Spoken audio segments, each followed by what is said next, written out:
कोलकातार RG Kar medical college रे doctor छात्री विभत्स गणदुष्कर्म और निर्मम हत्या विरोध में प्रतिवाद स्वरूप बालेश्वर अग्रणी स्वेच्छासेवी संगठन अटल युवशक्ति पक्षर विक्षोभ कैंडल शोभायात्रा अनुष्ठित हो जाए। परिप्रेक्षी में संगठन सभापति विकास पाढ़ी नेतृत्व में शताधिक सदस्य स्थानीय सिनेमा छक विक्षोभ प्रदर्शन करते।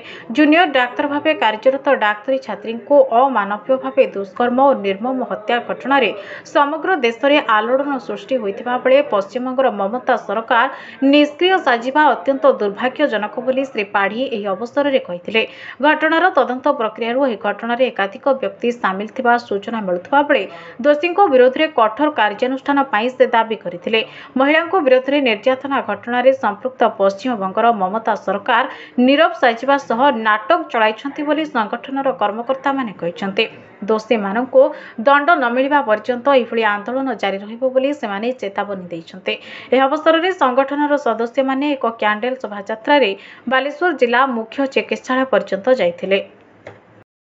विकास कुमार पाढ़ी अटल युव शक्तिर सभापति देखते जो कलिकतार जो बर्बरचित कांड घटला जो महिला डाक्तर को राति अनेक लोक गणबलात्कार करे हत्या कले विरुद्ध में जो सरकार अच्छी पश्चिमबंग सरकार ममता बनर्जी सरकार कौन न्याय दे पारनी आउ एमती भी सिचुएसन अच्छी जो दोषी अच्छी दोषी को समर्थन कर सहयोग कर विरुद्ध में सारा भारत वर्ष आज एकत्रित होती प्रत्येक माने कलिकतार झील समस्त भौणी सारा ओडिशा नुहे सारा भारत वर्ष आज प्रतिवाद विक्षोभ कर समस्त अटल युव शक्ति तरफ समस्त भाई भौणी मैंने मिसी कैंडल शोभायात्रा प्रतिवाद सभा रखुच्छे। बारंबार देखो पश्चिमबंग में बारंबार ये कार्यक्रम होती आप संदेश खाली कथा कहतु 50 स्तर माने महिला प्रति अत्याचार चिरदिन कथा कर सब कहती किसी कम करते से प्रतिवाद जोर कर केंद्र सरकार हस्तक्षेप करूँ एवं दोषी को दंड मिले।